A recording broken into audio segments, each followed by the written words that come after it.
ये हमारे भाग्य की देन है। इसलिए मैं आपसे अनुरोध करता हूं कि आप हमारे इन सभी गांव वालों को आपका गुरु वचन यहाँ पर देने के लिए मैं आपको आमंत्रित करता हूं।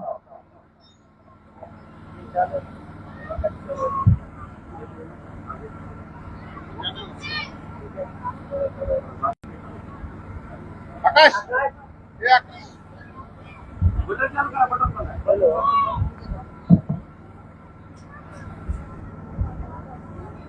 ऐसा साइड में लगाओ उससे। ऐसा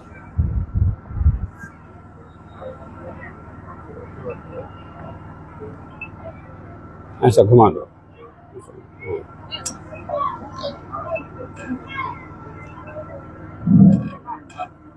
ओम विश्वं दर्पण दृश्यमान नगिरी तुल्यं निजान्तर्गतं पश्यन्नात्मनिमायया बहिरिवो भूतं यथा निद्रयः यस्साक्षात् कुरुते प्रबोध समये स्वात्मानमेवाद्वयम्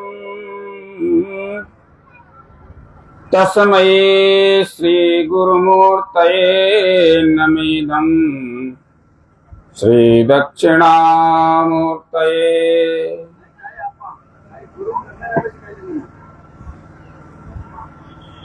मनोजवं मारुततुल्यवेगं जितेन्द्रियं बुद्धिमतां वरिष्ठं वातात्मजं वानरयोथमुख्यं श्रीरामदूतं शरणं प्रपद्ये। लोकाभिरामं रणरङ्गधीरं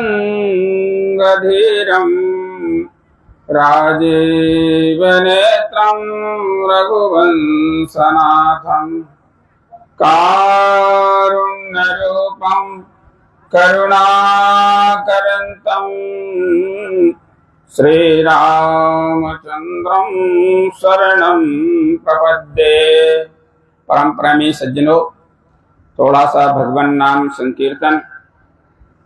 भगवान शिव के लिए भगवान राम बहुत बड़े प्रिय लगते हैं, ऐसा शास्त्रों में वर्णन आता है। शिव समान प्रिय मोहि न दूजा। भगवान राम कहते हैं शिव जी से बढ़कर के प्रिय मुझे कुछ भी दूसरा नहीं है। भगवान फिर राम ने रामेश्वरम में भगवान शिव की प्रतिष्ठा की। रामेश्वरस्य ईश्वरात् रामेश्वर। राम के जो ईश्वर हैं वो रामेश्वर। तो उन भगवान का थोड़ा नाम संकीर्तन हो जाए। श्री राम जय जय राम।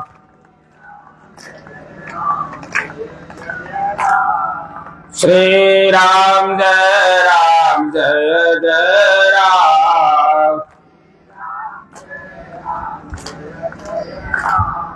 श्री राम जय जय राम। श्री राम जय राम। श्री राम जय जय राम। श्री राम श्री राम जय जय राम।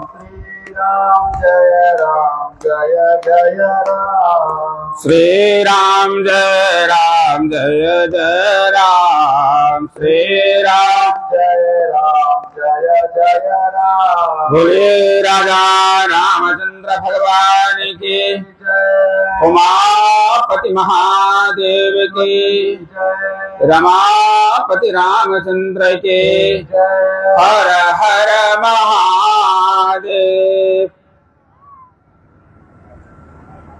मंचस्थ हमारे है स्वरूप संत महात्मा जी,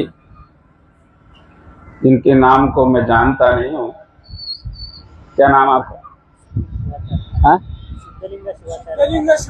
सिद्धलिंग शिवाचार्य जी महाराज व्यास आसन पर विराजमान है और विरूपाक्ष महाराज के सानिध्य में उनके मार्गदर्शन में एक कार्यक्रम संपन्न किया जा रहा है। विरूपाक्ष जी महाराज से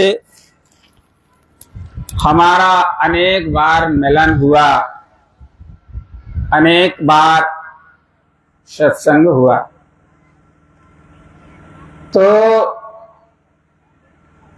उनके मार्गदर्शन में ये डॉन गांव में कार्यक्रम चल रहा है। चूंकि डॉन गांव में हमारे ब्रह्मलीन गुरु जी के भी बहुत संख्या में शिष्य हैं। डॉन गांव में बहुत भारी संख्या में हमारे महंत जी के शिष्य हैं और आसपास गांव में भी हमारे हावड़ा मठ संस्थान के भक्त लोग रहते हैं। तो बड़ी संख्या में इस क्षेत्र में, बिलोली में, आसपास क्षेत्र में, डॉन गांव में, रुद्रापुर में, कासराड़ी, सब जगह प्राय करके तो भक्त लोगों का विशेष अनुरोध रहा कि महाराज आप भी आइए। तो हमारा यहाँ पर आना हुआ। आप सब लोगों को इतनी बड़ी संख्या में देख करके मन प्रसन्नता से अभिभूत हो रहा है। इस कराल विकराल कलिकाल में इतनी बड़ी संख्या में धर्मात्मा आज भी जीवंत हैं, यही प्रसन्नता का विषय। क्योंकि ये कराल विकराल कलिकाल चल रहा है, इसमें लोग मां नहीं मातु पिता नहीं देवा और साधुन सन कर वावहि सेवा।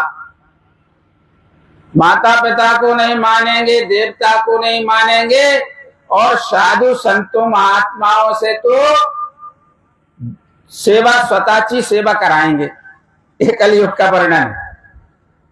साधु महात्मा से स्वताची सेवा, ये कलयुग के वर्णन में आया है। शिव पुराण में है कथा, लिंग पुराण में भी कथा आती है। तो मां नहीं मातु पिता नहीं देवा, साधुन सन कर वावहि सेवा। जिनके असी आचरण भवानी, ते जानहु निश्चर सब प्राणी। तो बोले जो साधु संत महात्मा गौ देवता को नहीं मानता है, वो जीते जी राक्षस कहलाता है। राक्षस कैसा होता है? एक बार नारद जी ने भगवान से पूछा और पार्वती देवी ने भगवान शिव से पूछा। तो पार्वती देवी जी कह रही हैं कि हे भवानी, हे भूत भावन भगवान शिव, ये राक्षस होते कैसे हैं? इनके बड़े बड़े सींग होते हैं, अथवा बड़े बड़े दांत होते हैं, अथवा बड़ा बड़ा आंख होता है, क्या है? तो बोले जिनके असी आचरण भवानी। बोले कैसे आचरण? बोले बड़े बड़े बाल रख लिए हैं और बड़े बड़े नाखून बना लिए और देवता का पूजन अर्चन बंदन नहीं करते, लेकिन बाबाओं का स्वरूप धारण कर लेते हैं। जैसे रावण सीता जी का हरण करने के लिए सन्यासी का रूप धारण करके आ गया, तो बोले ऐसे जो पाखंडी होते हैं वो पाखंडी ही राक्षस कहलाते हैं। माँ नहीं मातु पिता नहीं देवा, साधुन सन करवावहीं सेवा, जिनके असी आचरण भवानी, हे भवानी ते जानहु निश्चर सब प्राणी। ये निश्चर होते हैं, राक्षस होते हैं। सज्जनों, भगवान शिव के महात्म्य के विषय में शिव महिमन में लिखा हुआ है, असित गिरि समस्यात् कज्जलम सिंधु पात्रे, सुर तरुवर शाखा लेखनी पत्र मुरवई, लिखित यदि गृहीत्वा शारदा सर्वकालम, तदपि तब गुणानामेष पारं न याति। भगवान शिव की महिमा पुष्पदंत जी महाराज कर रहे हैं और वो लिखते हैं कि शारदा मंजे सरस्वती कल्प वृक्ष की लेखनी बना लें और समुद्र की स्याही, और जितने भी पर्वत हैं उन सबको कोयला बना के समुद्र में घोल दें, स्याही बन जाएगी, और सारी पृथ्वी को कागज बना दें। लिखित यदि गृहीत्वा शारदा सर्वकालम, और सब समय भगवती सरस्वती भगवान शिव के गुणानुवादों का, उनकी महिमा का वर्णन लिखने लगे, फिर भी नहीं लिख सकती। क्यों? बोले एक बार मृकंडु पुत्र मार्कंडेय भगवान शिव की आराधना क्यों किए, ये कथा शिव पुराण में आती है। भगवान शिव असंभवम मृत्युरिति प्रजानतो नरस्य भागो हृदयस्य जायते, असंभव को भी संभव कर देते हैं और संभव को असंभव बना देते हैं। तो ऐसा क्या हुआ कि मार्कंडे मृकंडु पुत्र का इतना बड़ा नाम हो गया कि आज चिरंजीव हो गए? क्या कारण है? तो कथा वर्णन आता है कि एक बार मृकंडु ने पुत्र प्राप्ति के लिए भगवान शिव की आराधना की, तो भगवान शिव ने स्वप्न में उनको बताया कि भाई तुमको हम 2 पुत्र दे सकते हैं। एक पुत्र जिसको बुद्धि नहीं रहेगी, और एक पुत्र होगा बुद्धिमान लेकिन अल्पायु का होगा, और जिसको बुद्धि नहीं रहेगी वो दीर्घजीवी होगा। तो कौन से पुत्र को चाहिए? तो मृकंडु ऋषि ने कहा, महाराज हमारे लिए भले ही अल्पायु पुत्र हो लेकिन बुद्धिमान हो। तो मार्कंडेय पुत्र बनकर के भगवान शिव स्वतः मार्कंडेय बन के मृकंडु के यहाँ पर पुत्र बन के आ गए। अब देखा कि उनकी अल्पायु है, उस अल्पायु में इनकी दीर्घ आयु कैसे होगी? तो ये हमारे वेद शास्त्र पुराणों में लिखा हुआ है, अभिवादन शीलस्य नित्यम वृद्धोपि सेवना चत्वारि तस्य वर्धन्ते आयुर्विद्या यशो बलम। जो अपने से बड़ों का सम्मान करता है, उनका अर्चन बंदन पूजन अभिवादन करता है, उसको 4 वस्तु आप प्राप्त हो जाती, 4 वस्तु मिलती। अब वो 4 वस्तु कौन कौन सी? बोले अभिवादन शीलस्य विद्या यश, बल और धन, ये चार वस्तु जो अपने से बड़ों का सम्मान करता है उसको प्राप्त होती है। आयु, यश, विद्या, बल। तो मार्कंडे की कम आयु देख करके पिता चिंतित हुए और उन्होंने भगवान महाकालेश्वर भगवान के शिवलिंग के पास बिठा दिया और पुत्र को ज्ञान दिया, बेटा कोई भी साधु संत महात्मा ऋषि मुनि गण आए उनको साक्षात दंडवत प्रणाम करा। तो मार्कंडे साक्षात दंडवत प्रणाम करने लगे। सप्तऋषि आए, सप्तऋषियों को प्रणाम किया। तो सप्तऋषियों को प्रणाम करने का फल सप्तऋषियों ने मार्कंडे के भाग्य को पढ़ लिया। और भाग्य में क्या लिखा था मार्कंडे के कि अभी कुछ दिन के बाद में ये यमराज के गाल में समा जाएगा, मृत्यु को प्राप्त हो जाएगा।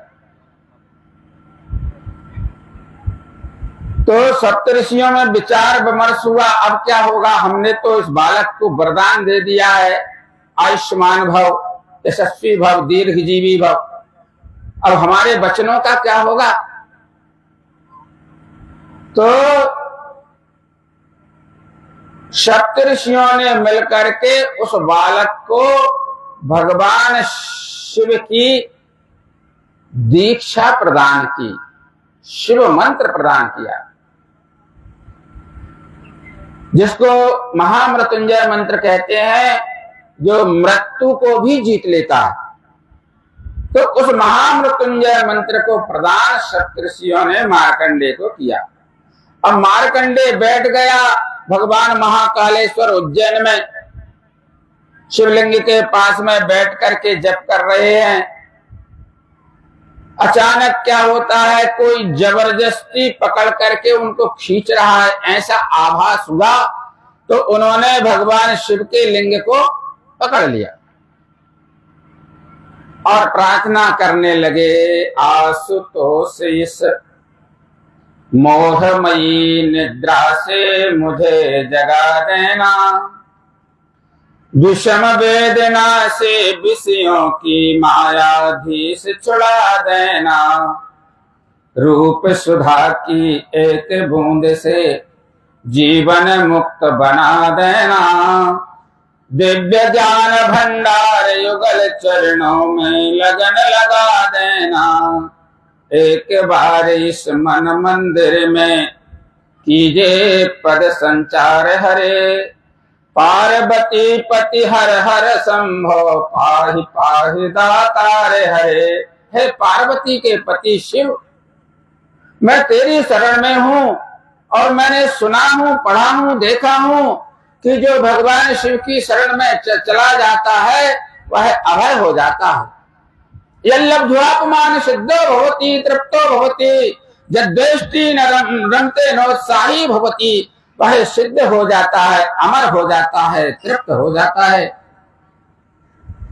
फिर ये मेरे साथ क्या हो रहा है भगवान, आपके सामने से, आपकी भक्ति से, आपकी उपासना से, आपकी तपस्या से मुझको जबरदस्ती कोई दूर कर रहा है। आशुतोष तुम अब डरदानी, कीजे दया अब मोह पर।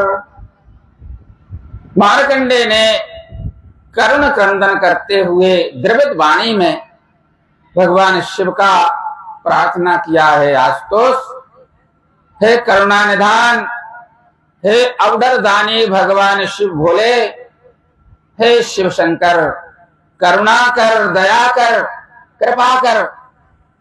तो भगवान शिव से रहा नहीं गया,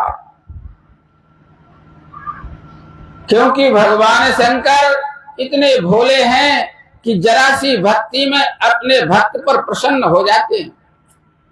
अनेक देवताओं के लिए तो बहुत कठिन से कठिन, बहुत बड़ी तपस्या करनी पड़ती है, लेकिन भगवान शिव की तपस्या के लिए थोड़ा सा जल और बेलपत्री चढ़ा दो और गाल बजा दो, बस इतने में भगवान शिव प्रसन्न हो जाते।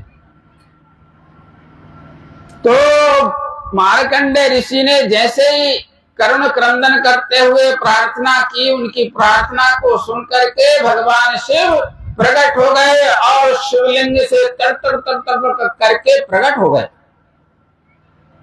करालम महाकाल कालम कृपालम गुणागार संसार पारम नतोहम तुषाराद्रि संकाश गौरम गंभीरम मनोभूत कोटि प्रभा श्री शरीरम स्फुरन मौलि कल्लोलनी चारु गंगा लसद भाल बालंदु कंठे भुजंगा चलत कुंडलम भ्रूसु नेत्रम विशालम प्रसन्नाननम नीलकंठम दयालम।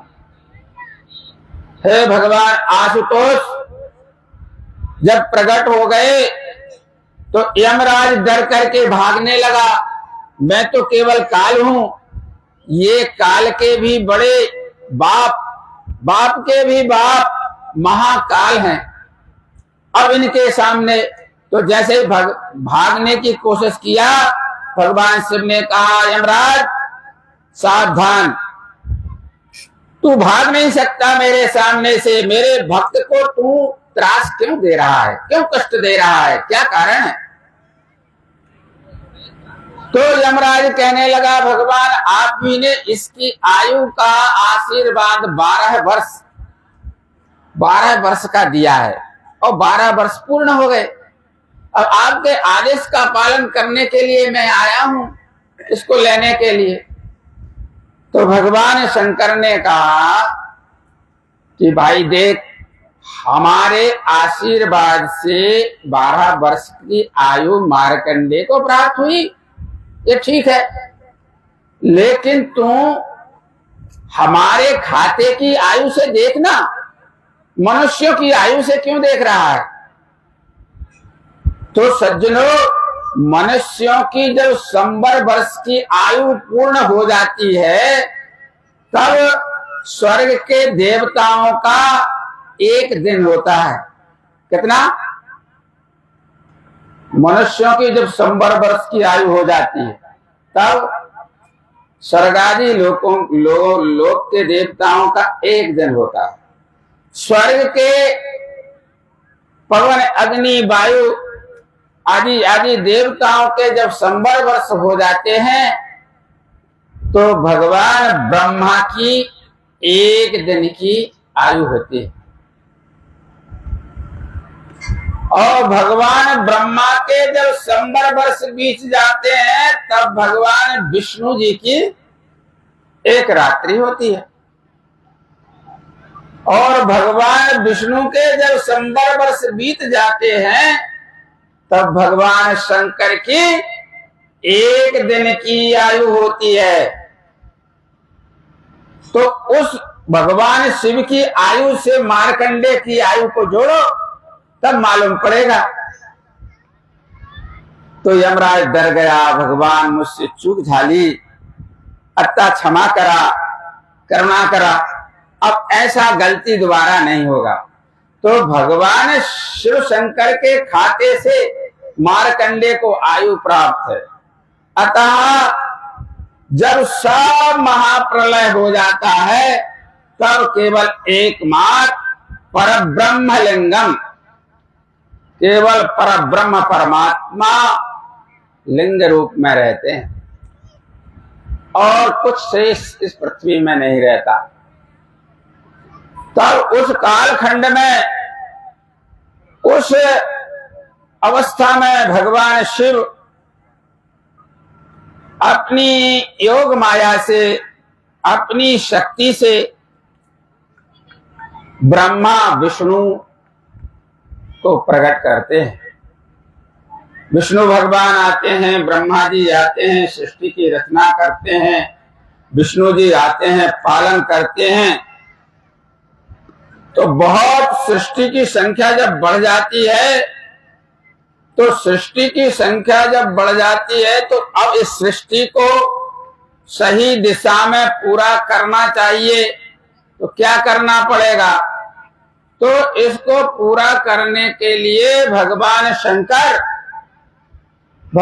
शंकर फिर मृत्यु देवता को प्रकट करते हैं, और वो मृत्यु देवता है सारी पृथ्वी की जनसंख्या को ठीक तरह से व्यवस्थित करते हैं। तो ऐसा है। अब अभी आपके विरूपाक्ष महाराज जी आ गए, इन्होंने हमको आगे भेज दिया और खुद पीछे रह गए। सुबह से आ रहे हैं। हाँ। तो ये भगवान शिव की महिमा अत्यंत ही बलवती है। भगवान शिव ने मार्कंडेय पर जो करुणा कृपा की, उनकी कृपा आशीर्वाद से मार्कंडेय ऋषि चिरंजीवी हो गए। काय झाले? चिरंजीव। अब हमारे शास्त्रों में, पुराणों में अष्ट चिरंजीवी हैं। अश्वत्थामा, बलर्व्यासो, हनुमाश्च विभीषणाः, कृपः परशुरामश्च सप्तैते चिरजीविना। सप्तैतान् संस्मरेन् नित्यं मार्कण्डेयमथाष्टमं, जीवे वर्षशतं सोऽपि सर्वव्याधि विवर्जिता। ये 8 चिरंजीवियों में भगवान शंकर के आशीर्वाद से मार्कंडेय ऋषि को भी चिरंजीवी बना दिया गया। बोलिए मार्कंडेय महाराज की। तो ऐसे भगवान अवधरदानी आशुतोष करुणा वरुणालय भगवान शंकर बड़े कृपालु दयालु देवता हैं, जिनकी कृपा करुणा से असंभवम मृत्यु रीति प्रजानतो नरस्य भागो हृदयस्य जायते। असंभव को संभव करे, नेत्र कमलों से लाखों के संकट हरें। भगवान शंकर असंभव कार्य को भी संभव कर देते हैं। देव दानवों में जब युद्ध हुआ और समुद्र मंथन हुआ, उस समुद्र में से हलाहल जहर निकला। उस हलाहल जहर से सारा त्रैलोक जलने लगा। सारे देवताओं ने मल करके भगवान शिव की शरण ग्रहण की। तब भगवान शिव जी ने, शंकर जी ने सभी को अभय प्रदान किया और उस हलाहल जहर को पी लिए। पीने के बाद में विचार किया कि अरे मेरे हृदय में तो भगवान राम बैठे हुए हैं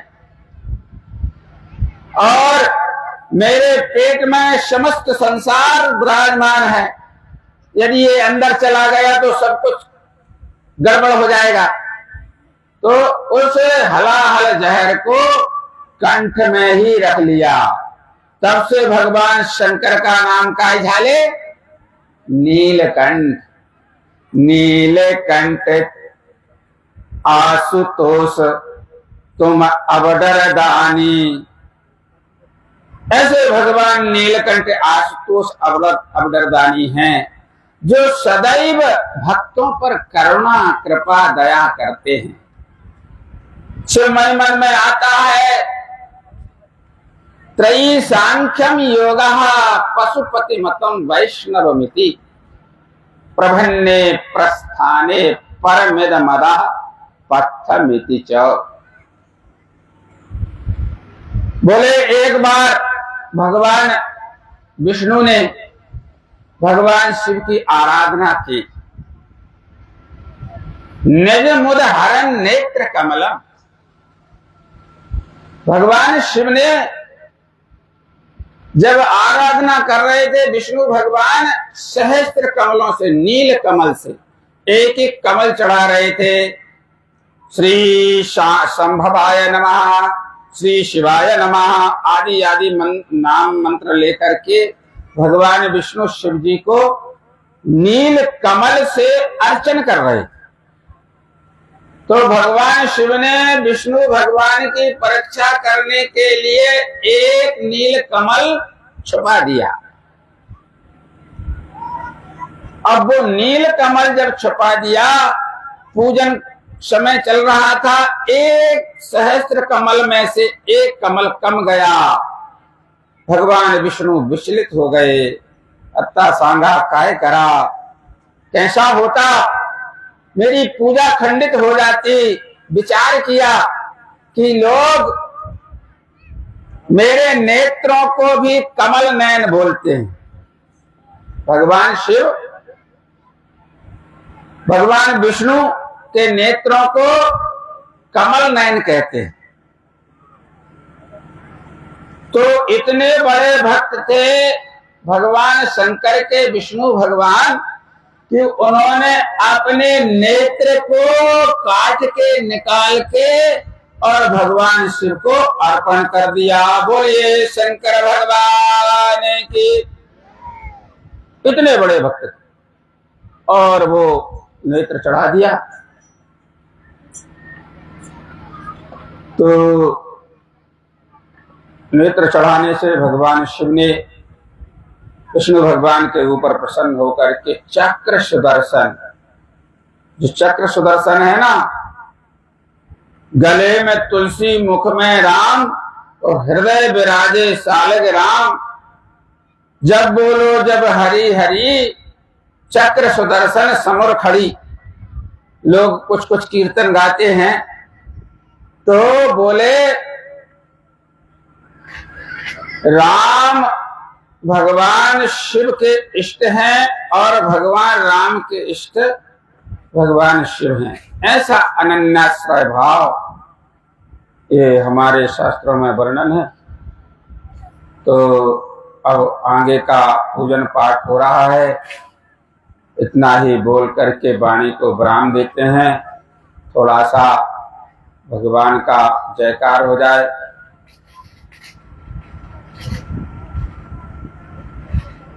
बोलिए शंकर भगवान की, उमापति महादेव की।